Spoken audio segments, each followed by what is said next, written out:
so much for having me, and thanks to the organisers of this event.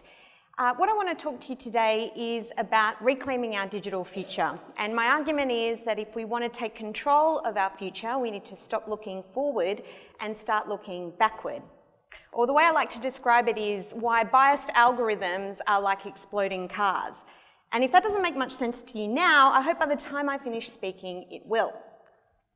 But I want to start with some context. So we live in an age that's saturated in pessimism, in which problems like climate change threaten the lives of millions of people, in which wealth inequality grows unchecked, and right-wing populism peddles fear and bigotry. And sometimes it feels like there isn't the radical social movements, the appetite for social change that might be necessary to tackle these problems. But there are glimpses of an alternative future. Around the world, ideas for left-wing and radical alternatives are growing in popularity. Universal social programs for the redistribution of wealth and the sharing of resources have proven popular in social democracies. And we see how digital technology sometimes offers us glimpses of what an alternative future might look like, how human cooperation and ingenuity, when directed in the right way, can have a transformative impact upon society. But the problem is technology doesn't even always seem to work in the way that we expect. Technology is in our homes, it's in our pockets, it's under our skin. It invades our social and psychological spaces, sometimes without our consent, sometimes without us even knowing. And in that context, it often feels like it's out of our control, that it's a force of nature that's unassailable, unstoppable, that it doesn't have an agenda, it just does what it does. And society is treated as an object that technology does things to, rather than a group of people with a collective set of desires to shape their own future. So the technology we have is not always the technology that we want. And the question is, how can we change that? What can we do to make sure the development of technology actually serves the interests of people rather than people who make money? And that's currently what technology is designed to do, to produce billionaires rather than empowerment of the billions. And that's where I think history has a role to play, that in fact there's been social movements and thinkers in the past who've taken on power and changed it. They've transformed society, they've redirected the energy, the excitement of social movements into positive change and empowerment for people who otherwise didn't hold power. And that's where we start talking about exploding cars. So the example I want to talk about starts in around 1965. So about half a century ago, you may not remember this, but the problem of road accidents and fatalities was largely considered the responsibility of the driver. So anytime there was an accident, it was the driver's fault. It was nothing to do with the car. And that's quite a significant problem. So there were many, many accidents on the road. In the United States, for example, having a population of about 190 million people, there were road fatalities in 1965 of 47,000. And to give you an idea of how that's changed, last year, with a population of 320 million, the road toll was 40,000.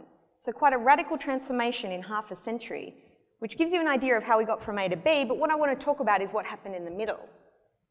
So road accidents caused not just deaths, but also 4 million injuries in 1965, quite a considerable burden upon the public health system, but largely seen as being something about drivers not driving the car properly, that they were responsible, that it was nothing to do with how the car was designed. And this is a context in which there was no seatbelts, no airbags, no kind of safety features that might protect drivers and passengers.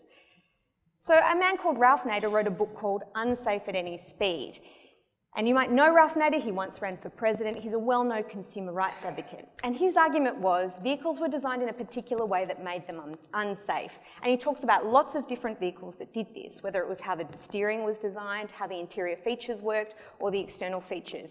And he made a claim that how we design vehicles affects how they're used and what effect they might have on the user.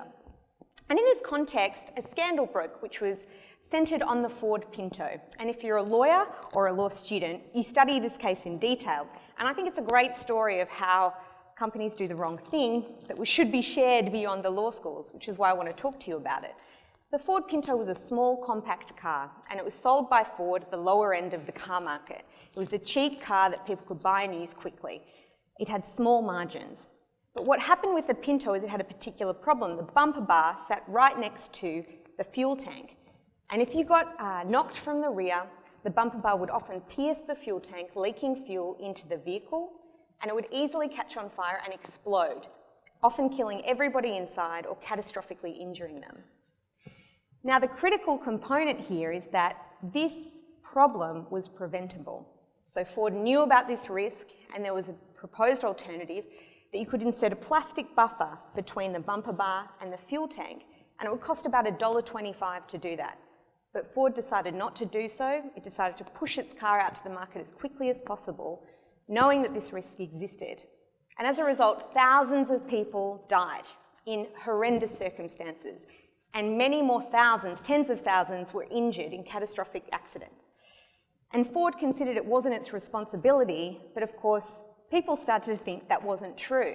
So campaigners like Ralph Nader, lawyers sued Ford, and people who bought the vehicles raised the alarm, and eventually the car was withdrawn and eventually discontinued.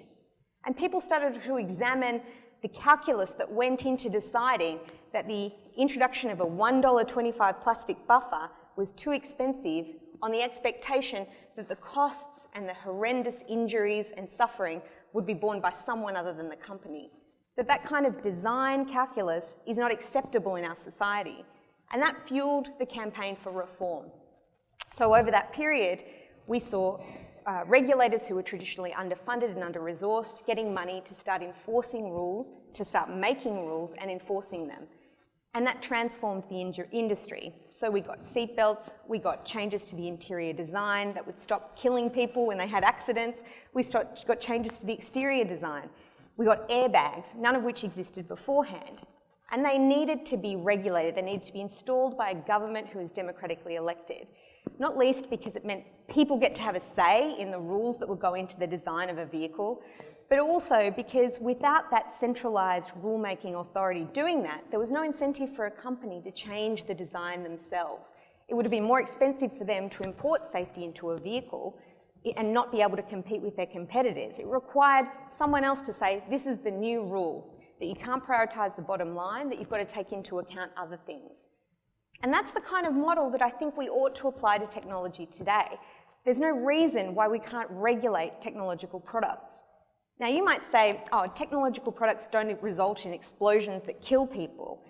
But I think it would be naive to assume that there aren't algorithmic decisions that are currently made about us almost on a daily basis that are highly influential, that have a huge impact upon our lives.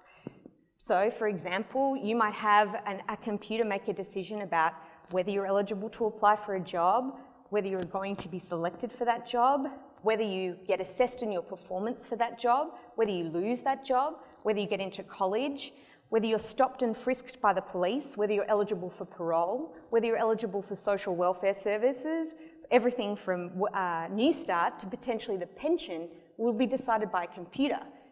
That's a pretty significant set of decisions that have a huge impact on our lives, and there's only going to be more of them. So companies make these products, and rather than thinking about the consequences that it might have on everyday people, they prefer to outsource that for somebody else to consider. And my argument is we need to stop that code being shipped. We need to identify where we can start inserting plastic buffers, how we might be able to redesign the system of design so that the consequences of bad design are not borne by individuals, but we get to collectively make those decisions ourselves. So that means involving the public in how we design computer-designed decision-making tools, so that we can't just assume that computers are neutral and objective and inherently superior to people, but in fact are designed by people.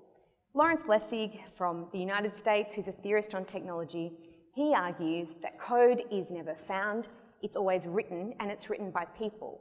So it's our job to make sure we write it correctly, that we think about the end user, and we make sure we account for diversity of experiences, and we listen to them when they want to talk to us. You wouldn't go to the supermarket and come home and test your food to make sure it wasn't poisoned, because you would know if you bought it from the supermarket that it must be fit for purpose. You expect that there'll be regulations in place that protect you against poisonous food. You wouldn't take a drug that's prescribed to you by a doctor and assume that it might be dangerous. You might know the side effects, but you aren't expected to test it in a lab at home to make sure that it's not poisonous, because you know that there's a system of design, of rulemaking, that allows people to know what goes into the process of making a drug and therefore that it's fit for purpose. That both people have a say through democratic and accountable authorities in designing these things, and that engineers and designers and people who make things have the space to consider the consequences of what they're doing, that they're not under the pressure of the bottom line in doing what their job, and that is a better experience for people who end up using their products. I think this is a really important moment in which we should start thinking about designing crash testing for algorithms and safety designs for computer technology, because we are the last generation that really has a choice about these things. We're the last group of people who knew what life was like before technology saturated everything that we do. And that gives us a particular perspective, but it also tells you something about the state of the world, that the rules of the digital age are not yet set, that we have the power to change them. And this is the moment to do so, to make sure that technology is for the many rather than the few. Thank you.